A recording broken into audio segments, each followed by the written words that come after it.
গরম গরম ভাতের সাথে যদি এরকম লাল লাল আলু দিয়ে মুরগির মাংসের ঝোল থাকে তাহলে তো কোনো কথাই নেই।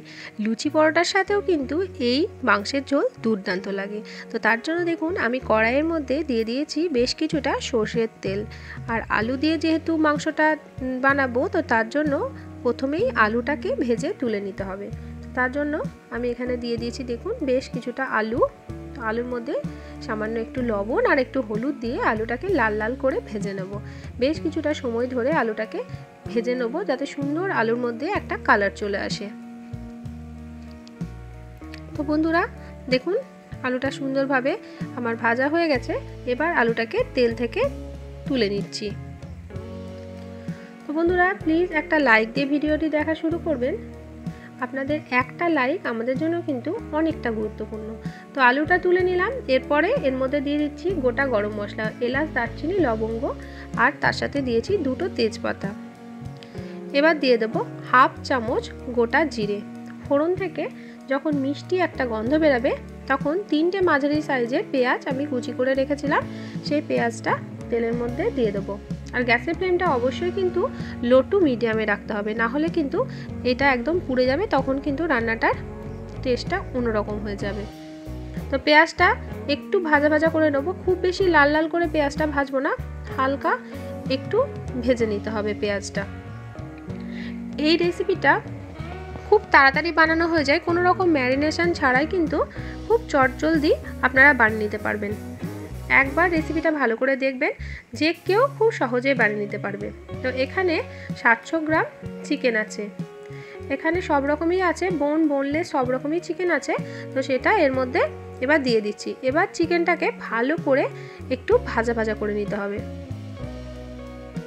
এভাবে একবার চিকেন রান্না করে দেখবেন বন্ধুরা, ভীষণ সুস্বাদু হয়। এভাবে চিকেনটাকে একটু ভেজে নিয়ে রান্না করলে কিন্তু চিকেনে একটু অন্যরকম টেস্ট আসে। একঘেয়ে চিকেন খেতে খেতে যখন ভালো লাগে না তখন এরকম করে ট্রাই করতে পারেন। এখানে দেখুন হাফ চামচ ধনে গুঁড়ো, 1 চামচ জিরে গুঁড়ো, সামান্য একটু হলুদের গুঁড়ো আর 1 চামচ কাশ্মীরি লঙ্কার গুঁড়ো নিয়ে নিয়েছি। আর এখানে 3 চামচ টক দই ভালো করে ফেটিয়ে নিয়েছি। আর একটা মশলা বানিয়েছি 1 ইঞ্চি আদা, আর নিয়েছি 17 থেকে 18 কোয়া রসুন আর বেশ কিছুটা কাঁচা লঙ্কা দিয়ে এটা বেটে নিয়েছি।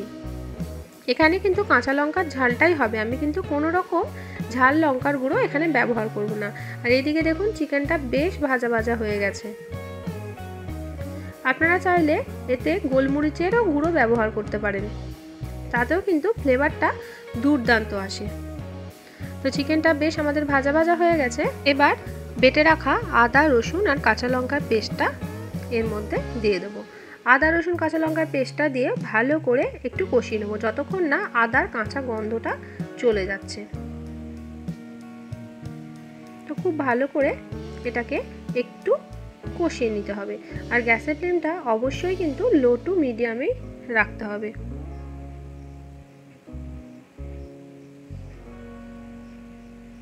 তো দেখুন এটা কিছুক্ষণ কষিয়ে নেওয়ার পর গুঁড়ো মশলাগুলো যেগুলো আমরা নিয়েছিলাম সেগুলো এর মধ্যে দিয়ে দিলাম। এটাও দিয়ে ভালো করে কষিয়ে নেব। এই মাংসে কিন্তু হলুদের ব্যবহারটা একটু কম করতে হবে, না হলে কিন্তু কালারটা একটু অন্যরকম চলে আসবে, যে লাল লাল কালারটা হয় সেই কালারটা কিন্তু আসবে না। তাই হলুদটা খুব সামান্য পরিমাণেই আমি এখানে ব্যবহার করেছি। তো এটা একটু কষিয়ে নেওয়ার পর দিয়ে দিচ্ছি ফেটিয়ে রাখা টক দইটা। টক দইটা দিয়ে দেওয়ার পরও একটু ভালো করে কষিয়ে নিতে হবে। তো ভালো করে কষাতে কষাতে যেহেতু টক দই দিয়ে দিয়েছি খুব সুন্দরভাবে কিন্তু এটার থেকে তেল ছেড়ে যাবে। এখনও পর্যন্ত আমি কিন্তু এখানে কোনো রকম লবণের ব্যবহার করিনি, লবণের ব্যবহারটা ভালো করে কষিয়ে নেব তারপরে কিন্তু এখানে করব। তো দেখুন বন্ধুরা কত সুন্দর কালারটা হয়েছে আর কত সুন্দরভাবে মাংস থেকে তেল ছেড়ে গেছে। খেতে কিন্তু দুর্দান্ত হয়েছিল এই চিকেনের রেসিপিটা। এবার দিয়ে দিচ্ছি ভেজে রাখা আলু। আলুটা যেহেতু সেদ্ধ হতে একটু সময় লাগবে তাই ভেজে রাখা আলুটা দিয়েও ভালো করে কষিয়ে নেব। আলুটা দিয়েও কষিয়ে নেওয়ার পর দিয়ে দিচ্ছি স্বাদ অনুপাতে লবণ।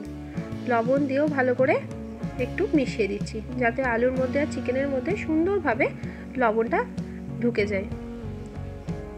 এবার এটাকে একটু ঢাকা দিয়ে মিনিট 5-6 মতো রেখে দেবো। তো মিনিট 5-6 পর আবারও ঢাকাটা খুলে একটু নাড়াচাড়া করে দেবো। দেখুন কত সুন্দর চিকেনটা একটা কালার চলে এসেছে, আর চিকেন থেকে কতটা সুন্দর তেল ছেড়ে গেছে, দেখেই কতটা সুন্দর লোভনীয় লাগছে। আবার একবার নাড়াচাড়া করে দিয়ে আবারও 3-4 মিনিট মতো ঢাকা দিয়ে দেবো। এভাবে ঢাকা চাপা দিয়ে রান্নাটা করবেন, তাহলে কিন্তু খুবই সুন্দর লাগে খেতে। তো বন্ধুরা দেখুন এবার কিন্তু খুব ভালোভাবে কষা হয়ে গেছে। এবার এর মধ্যে দিয়ে দেবো পরিমাণ মতো জল। আপনারা যতটা ঝোল রাখতে পছন্দ করবেন ততটাই কিন্তু এর মধ্যে জল দিয়ে দেবেন। আমি এখানে মিক্সির যে কোটো আছে সেই কোটো ধোয়া 1 কোটো জল এর মধ্যে দিয়ে দিচ্ছি, মানে পরিমাপে 1 গ্লাস আমি জল দিয়ে দিয়েছি। তো দেখুন বন্ধুরা জলটা দিয়ে দিলাম, যেহেতু আমি এটা ভাতের সঙ্গে খাবো তাই একটু ঝোলঝোলা আমি এটা রাখছি। তো জলটা দেওয়ার পর এটাকে আরও মিনিট 7-8 মতো ফুটিয়ে নিব, যাতে সব কিছু সুন্দরভাবে সেদ্ধ হয়ে যায়।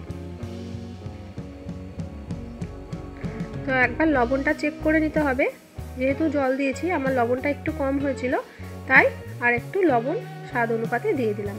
এবার ঢাকা দিয়ে এটাকে মিনিট 7 মতো ফুটিয়ে নেব।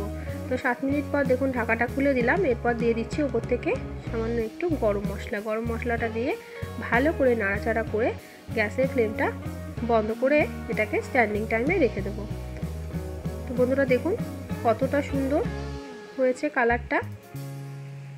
এবার গ্যাসের ফ্লেমটা আমি বন্ধ করে স্ট্যান্ডিং টাইমে 5-7 মিনিটের জন্য রেখে দিলাম। আর উপর থেকে এবার দিয়ে দিচ্ছি কয়েকটা চেরা কাঁচা লঙ্কা। কাঁচা লঙ্কার ঝালটাই কিন্তু এই রান্নায় দুর্দান্ত লাগে বন্ধুরা। আজকের রেসিপিটা আপনাদের কেমন লাগলো অবশ্যই আমাকে কমেন্ট করে জানাবেন।